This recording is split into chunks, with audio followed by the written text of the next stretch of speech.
High regiment का तो आंदोलन हमें करने की जरूरत ही नहीं है। ये तो हमें प्रधानमंत्री ने खुद बुला के दे देना चाहिए। ये तो बहुत छोटी सी बात है, ये तो देश हित की बात है। हम कहते हैं कि सबको वापस बुला लो, हमारे को ही दे दो आप।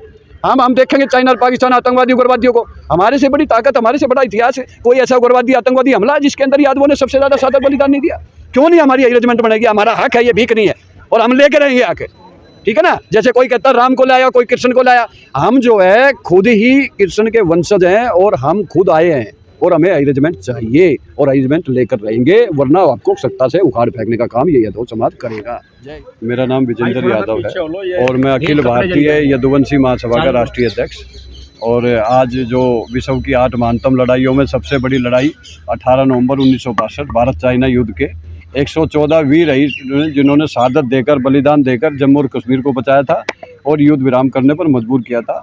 आज उन वीरों को सच्ची श्रद्धांजलि अर्पित करने के लिए यादव शौर्य दिवस हर वर्ष की भांति यदुवंशी महासभा बनाती है, और आज 114 वीरों को हमने सच्ची श्रद्धांजलि अर्पित की है और माननीय प्रधानमंत्री और माननीय रक्षा मंत्री को एक ज्ञापन दिया है। और ज्ञापन में हमारी मांग है कि 2024 के लोकसभा चुनाव से पहले घोषणा पत्र में हाई रेजिमेंट का मुद्दा लिया जाए और 2024 के चुनाव के अंदर ही हाई रेजिमेंट का गठन किया जाए। अगर ऐसा सरकार नहीं करती है तो यादव समाज जो है अब पूरे देश में जागरूक हो चुका है और हाई रेजिमेंट की गूंज लोकसभा, राज्यसभा, विधानसभा में गूंज रही है। देश का हर संगठन यादव आज रोड पर निकल चुका है। देश का हर यादव इसको जान चुका है, इतिहास जान चुका है और वो रोड पर निकल चुका है। तो इसलिए माननीय प्रधानमंत्री और रक्षा मंत्री से हमारा अनुरोध है आज यादव शौर्य दिवस पर कि जल्द से जल्द हाई रेजिमेंट का गठन करो, वरना आने वाले टाइम में यदुवंशी महासभा जनवरी माह के अंदर गुजरात से एक हाई रेजिमेंट बनाओ रथ यात्रा निकालकर, जब तक लोकसभा चुनाव चलेगा, जब तक हम पूरे देश में एक एक राज्य में जाकर एक एक हाई समाज के यादवों को जगाएंगे और उनसे ये बताएंगे कि कौन तुम्हारा हक छीन रहा है और जो तुम्हारा हक है वो ये सरकार नहीं दे रही है। इसलिए आओ हम सब मिलकर राष्ट्रव्यापी आंदोलन करें और वोट की ताकत से हम इनको हराने का काम करेंगे। अगर वो हाई रेजिमेंट का गठन कर देते हैं तो यादव समाज उनका सपोर्ट करेगा, वरना यादव समाज उनका बहिष्कार करेगा। ये हमने आज निर्णय ले लिया है। लगातार इससे पहले भी आप लोग की मांग रही है और इससे पहले अनेकों प्रदर्शन हुए हैं, क्यों सरकार बार बार आपकी बातों को अनसुना कर देती है? किसने कहा अनसुना कर रही है? अगर अनसुना होता तो आज देश के अंदर जो है 17 सांसद उठा चुके हैं इसको, 200 विधायक जो है लेटर के माध्यम से लिख चुके हैं रक्षा मंत्री को, कम से कम जो है 25 से 30 विधायक अब विधानसभा में इसको उठा चुके हैं। जो लोकतंत्र में सबसे बड़ा जो है मंदिर वो संविधान, वो हमारा लोकसभा और राज्यसभा है, उसके अंदर हमारा मुद्दा उठ रहा है। अब सरकार ये देख रही है कि यादव समाज का आंदोलन का माहौल अभी नहीं बना है, जैसे यादव समाज लाखों और करोड़ों की संख्या में रोड पर निकलेगा, यही सरकार यादव समाज की इस मांग को आगे झुकेगी और हाई रेजिमेंट का गठन कराएगी। मैं आपको विश्वास दिलाता हूं। और यादव समाज अब एकता की तरफ चल चुका है, जागरूक हो चुका है, और आने वाले समय में आप देखोगी जल्द से जल्द चुनाव से पहले यादव समाज का एक बहुत बड़ा राष्ट्रव्यापी आंदोलन होने जा रहा है और इस सरकार को ताकत का एहसास कराएंगे हम, और ये हाई रेजिमेंट का गठन कराकर दम लेंगे। सर, कहीं ना कहीं ऐसा लगता है, जैसे आपने हाई रेजिमेंट की बात की, तो कहीं एक जातिवाद की भावना नहीं नजर आती? यार जातिवाद क्या बात है? सिख, जाट, गोरखा, मराठा, नागा, महार रेजिमेंट जातियों के नाम से, क्षेत्रों के, धर्मों के नाम से बनी हुई है। हम अगर जातिवाद की बात करते हैं, देश हित की बात करते हैं, रक्षा की, तो हम जातिवाद क्या देते हैं। लेकिन यही अगर मांग जाट और गुज्जर और अन्य जातियां उठाएं तो वो आंदोलन हो जाता है। ये चीज़ें नहीं चलेंगी। अब हम सरकार की बात पर विश्वास नहीं करेंगे। अब ये जातिवाद नहीं है। हम क्या मांग रहे हैं? सीमा पर जाने के लिए, राष्ट्र हेतु बलिदान होने के लिए हम कंधे पर नाम मांग रहे हैं। नाम ही तो मांग रहे हैं ना। हम तो सत्ता नहीं मांग रहे माननीय प्रधानमंत्री से। इसलिए ये चीज़ें जो जातिवाद की बातें हैं, ये कुछ जो है 10% के लोग हैं जो इसमें हमें डिवाइड एंड रूल कर जातिवाद का ठप्पा, माफिया का ठप्पा लगाते हैं। लेकिन यादव समाज हमेशा देशभक्त रहा। शोषितों और वंचितों के हक अधिकार की लड़ाई माननीय मुलायम सिंह, लालू यादव, शरद यादव, इन्होंने तो दलित और पिछड़ों को बैठना सिखाया, वोट डालने का हक दिलाया, बहन बेटियों की इज्जत बचाने का काम किया। वोट कहाँ डालते थे 90 के दशक से पहले? बहन बेटियों की इज्जत कहाँ जाती थी? कहाँ कुएं में पानी भरने दिया जाता था? कहाँ मंदिर में जाने दिया जाता था? ये सब हक दिलाया। सो यादव समाज को वो जानते हैं कि ये स्वाभिमान कौम है और बलिदान और शौर्य और पराक्रम में भरी हुई है।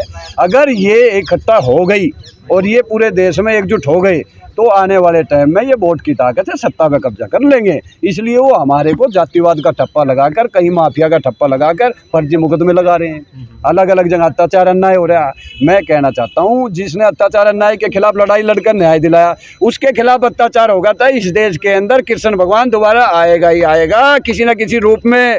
और ये मोदी जी को मैं विश्वास दिलाता हूँ, ये 14 के चुनाव में भी कह रहे थे मैं आपके द्वारका धाम से आया हूँ। भाई द्वारका धाम से आया है तो द्वारका धाम के जो आदेश है उसको तो मान ले।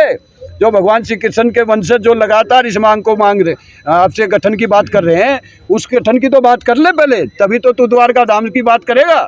इसलिए कहीं ना कहीं हमारे साथ छल किया जा रहा है। क्या है लगता है कि जो ओबीसी एससी के लोग, जैसे भी आपने कहा 90% लोग, हाँ जी, ये अपनी मांगों के लिए प्रदर्शन करते हैं, जबकि जो श्रवण है उनको 10% आरक्षण बिना मांग के मिल गया, ऐसा यही तो इस देश का दुर्भाग्य है। 72 घंटे के अंदर जो है श्रवण आरक्षण जो 10% है लागू कर दिया और सभी ने तालियां बजा दी। हमारे लोगों ने भी तालियां बजाई उसके अंदर, एक दो को छोड़कर। यही दुर्भाग्य है कि हमें तो गैरों में दम ही कहा था, हमें तो अपनों ने लुटा। आज अगर हाई रेजिमेंट भी नहीं बन रही है तो मैं इसको पार्टियों से ज्यादा यादव समाज के मंत्री संतरी जो आज बने बैठे हैं, जो उस समय से चले आ रहे हैं, ये दोषी रहे हैं। वरना किसकी औकात है जो यादव समाज की मांग को ना मानने। आज हमें आंदोलन की जरूरत है। हमारा तो इतना बड़ा शौर्य पराक्रम शहादत और बलिदान से भरा हुआ इतिहास है। जब यादव रोड पे निकल जाता है तो वो शेर है, बब्बर शेर, जो अच्छे अच्छे गादड़ों को जो है ना कुएं वहाँ उल्टा उसकी उसमें भेज देने का काम करा हम लोगों ने। आज चाइना और पाकिस्तान जो है ना भारत की तरफ आग नहीं उठाते ना, तो ये इतिहास है हमारा। हमारे 55 हीरो ने जो है 800 पठानों को मार कर जम्मू कश्मीर बचाया। 62 में जो 114 वीरों ने शहादत दी, फिर जम्मू कश्मीर बचाया। अरे भाई कौन सी ऐसी लड़ाई है? 65, 71, कारगिल, अक्षरधाम मंदिर, बॉम्बे ताज हमला, सर्जिकल स्ट्राइक, सब हम लोगों ने किया है। मैं कहता हूँ सबका योगदान है, हम ये नहीं कहते कि औरों का योगदान नहीं है। लेकिन उसमें सबसे ज़्यादा वीर पदक किसके नाम है? आप गूगल पर ठा लीजिए। पहाड़ किसके नाम है? यादव हिल बड़गांव का, वो हमारे नाम से है। आज तक 33 करोड़ देवी देवता आपने सुने होंगे, लेकिन यह वीर हिल धाम देखिए जो आज तक किसी वर्ल्ड में किसी जाति का नहीं, देश की तो छोड़ दीजिए, वर्ल्ड में किसी समाज का नहीं है। और ये हमारे समाज का तो ये ऐसे ही बना दिया गया, ये हमने नहीं बनाया। ये जो है, ये जो हमारा वीर हिल धाम बनाया, ये आर्मी ने और उस समय की सरकार के आदेश से बनाया गया। तो ये बहुत बड़ा ऐतिहासिक धाम है। इस धाम की कसम है यदुवंशी समाज के लोगों को और देश के सभी यादव संगठनों को और सभी नेताओं को, या तो आपस में ईर्ष्या को छोड़कर एक दूसरे का हाथ पकड़कर जय यादव माधव के साथ चलो, इस सरकार को झुकाओ और अपनी हाई रेजिमेंट भी लो। और देश के अंदर आर्थिक, सामाजिक और राजनीतिक हिस्सेदारी, हमें खाली हाई रेजिमेंट नहीं चाहिए, हमें राजनीति में भी हिस्सेदारी चाहिए।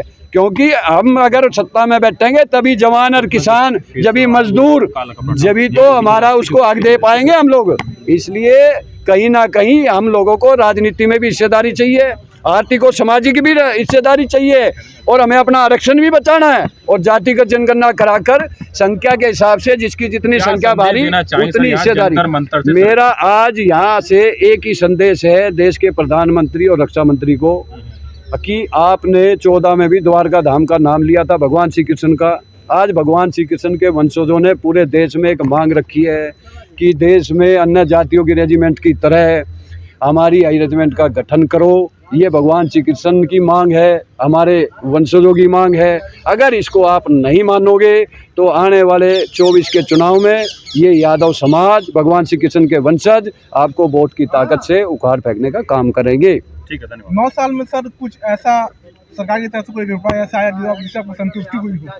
देखिए, मैंने कहा ना, हमारे आंदोलन का जो माहौल जैसे 2 अप्रैल को दलितों का बना, जैसे पटेलों का गुजरात में बना, जैसे राजस्थान में गुजरों का बना, जैसे हरियाणा में और उत्तर प्रदेश के पश्चिमी उत्तर में जाटों ने बनाया, जैसे उसकी तरह माहौल बनेगा, जैसे हमारे सारे यादव समाज के लोग, सारे यादव समाज के संगठन एक मंच पे आके जिस दिन माहौल बना देंगे राष्ट्रव्यापी आंदोलन का, मैं ये वादा करता हूँ कि इस सरकार की क्या या और कोई आने वाली सरकार की हिम्मत औकात ही नहीं है जो हाई रेजिमेंट गठन करने से रोक दे।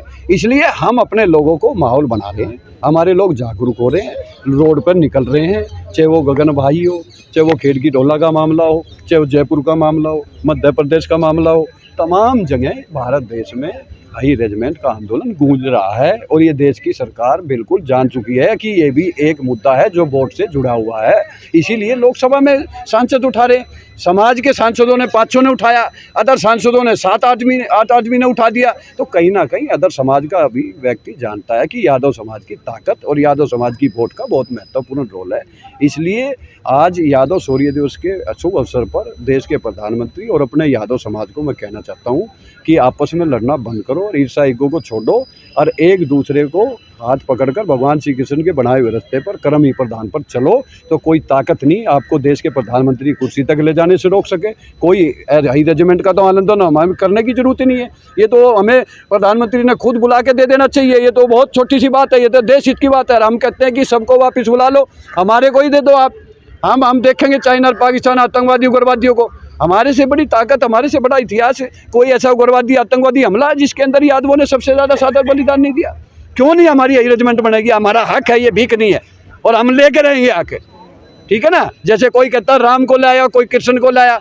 हम जो है खुद ही कृष्ण के वंशज हैं और हम खुद आए हैं और हमें हाई रेजिमेंट चाहिए और हाई रेजिमेंट लेकर रहेंगे, वरना आपको सत्ता से उखाड़ फेंकने का काम ये यादव समाज करेगा। जय यादव, जय माधव, हाई रेजिमेंट हक हमारा।